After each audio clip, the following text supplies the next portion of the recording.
It feels like one of the biggest challenges, maybe the challenge for parents and educators right now, is figuring out kids and their online time. Oh, absolutely. It's everywhere. And it's not just about saying no screens, is it? It's way more complex. Not at all. It's really nuanced. And there's so much information flying around, it's hard to know what to actually, latch onto. Right. So for this deep dive, we've gathered up quite a bit of material guidelines, recommendations, trying to sort of cut through that noise. Exactly. And our goal here isn't just to list off time limits. We want to dig into the core ideas, get past the simple hours question, and really help listeners make, informed choices for their kids' digital engagement. Sounds good. So let's start right at the beginning, the really little ones. Okay, yeah. So for children under 18 months, the guidance from groups like the American Academy of Pediatrics, the AAP, and the Canadian Pediatric Society, or the CPS, is pretty clear. Which is? Basically no screen time. The only exception they generally make is for video chatting. Okay, like with family far away. Exactly. And the reason behind that is fascinating. It's tied to early brain development. Babies at that age learn through, touching, tasting, interacting directly with their environment. Real world stuff. Real world stuff. And screens just don't provide that same kind of foundational sensory learning. The CPS actually points out that kids under 2 generally just don't learn effectively from screens. That makes a lot of intuitive sense, doesn't it? All that exploring they do. Yeah. So what happens when they get a bit older, say 18 to 24 months? Okay, so if you do introduce digital media, then the guidelines stress a couple of key things. First, make sure the content is really high quality. Meaning like educational? Educational, well-designed, age-appropriate stuff, yeah. And second, this is really important, it should be co-viewed with a parent or caregiver right there. So not just parking them in front of it? Definitely not. It's about being actively involved, talking about what's happening on screen, helping them understand, maybe linking it to things in their actual life. Solo screen use is really discouraged at this stage. Got it. Making it interactive, a shared thing, not just passive. Exactly. Okay, then moving into the preschool years, say 2 to 5, this is where lots of parents start thinking about educational apps, shows. Right, and for this group, the AAP suggests limiting screen use to about 1 hour per day, again, emphasizing high-quality programming. And the co-viewing thing, still important. Still very important, yeah, helping them comprehend. Interestingly, the CPS is a bit more cautious here. They recommend less than 1 hour of recreational screen time. Less than an hour. Yeah.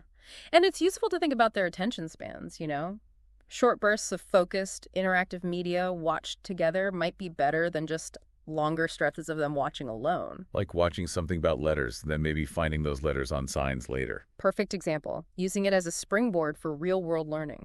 Okay. So even the good stuff, keep it fairly brief and connected. Now, what about when kids hit school age? 6 and up.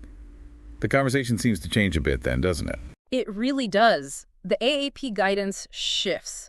It's less about a hard number and more about setting consistent limits on both the time spent and the types of media used. Consistent limits. Okay. And the big focus becomes making sure that online time isn't crowding out other essential things.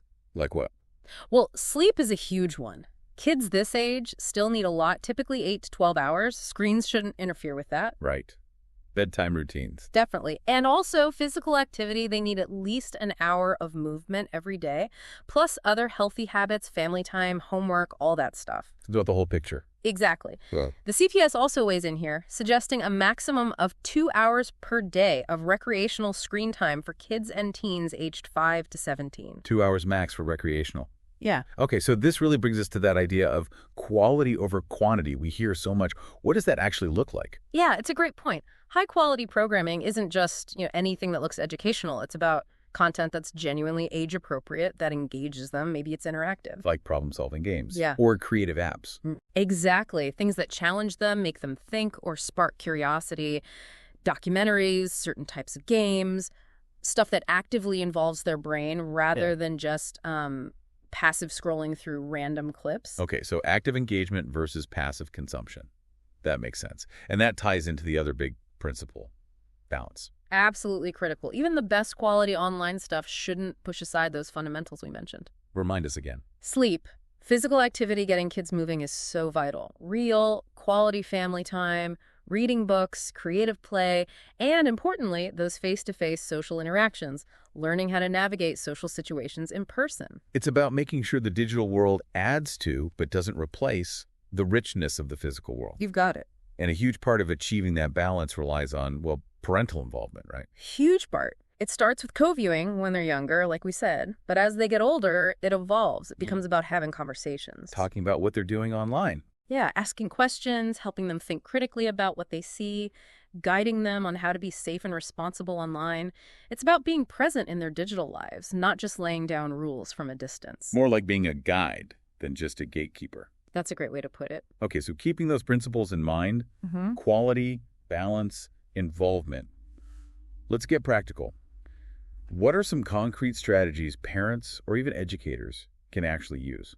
Well, one really effective strategy is setting up tech-free zones and times. Okay, like what specifically? Things like making meal times totally screen-free. It encourages conversation, connection. Another big one is no screens for at least an hour before bed that can really help with sleep. The blue light issue and just winding down. Exactly. And also maybe making bedrooms screen-free zones. It helps establish that boundary between tech use and rest. Those seem like solid starting points. Yeah. What else? It's really important to remember individual needs. Yeah. Kids are different, right? Their maturity, personality, maybe learning challenge. All of these things affect what healthy online engagement looks like for them. What works for one kid might not be right for their sibling. So no one-size-fits-all rule. Definitely not. And that means we, as the adults, need to be observant. We need to monitor for problematic use. Okay, what should we be looking for? What are the red flags? Keep an eye out for things like losing interest in hobbies they used to love. Okay. Or maybe becoming much more irritable, anxious, or moody, especially when screens are taken away. Difficulty sleeping is another one. Or just seeming, really preoccupied with being online all the time. Those are definitely things to watch for. It's about the impact, not just the minutes on the clock. Precisely. Right. And something we sometimes forget is the power of modeling healthy habits ourselves. Oh, yes. Do as I say, not as I do. Doesn't really work, does it? Not usually. Kids watch us constantly. If we're glued to our phones, that sends a message whether we mean it to or not. Point taken. Yeah. What else? Communication. Crucial. Open communication. Talk openly with your kids about what they're doing online. Talk about potential risks, about being a responsible digital citizen. And making sure they feel safe talking to us. Absolutely. Encourage them to come to you if they see something weird or worrying online without fear of just getting in trouble immediately. Building that trust is key. Makes sense. So that trust allows for more flexibility as they get older. It does. As kids mature, the super strict rules might need to evolve. It becomes more about guiding them, helping them learn to manage their own time and choices online while still having those core boundaries in place. It's like a gradual handover of responsibility. Sort of, yeah. A partnership that shifts. And look, sometimes you need backup. Parental control tools can be genuinely useful. For setting limits, filtering stuff. Exactly. Setting time limits, filtering inappropriate content, maybe monitoring activity in a way that's age-appropriate. They can provide helpful support. There are tons of those tools out there now. There are. It's worth exploring reputable options. But another really positive strategy is to actively encourage alternative activities. Filling their time with other things. Yes. Help them find and enjoy hobbies that don't involve screens. Sports, art, music, reading, just playing outside, hanging out with friends in person. Makes sense. If they're busy doing other fun stuff, screens become less of a default. Exactly. Which ties into maybe framing screen time as a privilege. Not just an entitlement. Right. It's something earned, something enjoyed in moderation, alongside other responsibilities and activities. It sets a different tone. Okay. And if things have maybe gotten a bit out of hand, how do you dial it back? Good question. Usually it's best to try and gradually reduce screen time. Suddenly cutting way back can cause a lot of friction. Yeah, I can imagine the backlash. Right. A slower, more gradual reduction is often more sustainable. And, maybe most importantly through all of this, consistency. Consistency, the magic word. It really is here. Kids need predictable rules and boundaries. Enforcing the agreed-upon limits consistently makes a huge difference. And talking about it regularly. Yes. Having regular family discussions about these habits, about digital well-being, keeps it an open topic. It lets you check in, adjust things as needed, and reinforce why balance is important for everyone.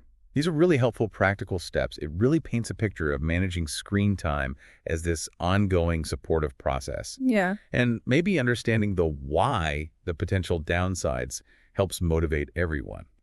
What are the main concerns with excessive screen time? Well, there are quite a few potential negative impacts highlighted in the research. Physically, there are links to higher rates of obesity and, as we mentioned, disrupted sleep. Which affects everything else. It really does. Behaviorally, studies suggest links to more behavioral problems. Academically, it can affect focus, attention span, and potentially school performance. And what about their mental and social health? That's a growing area of concern.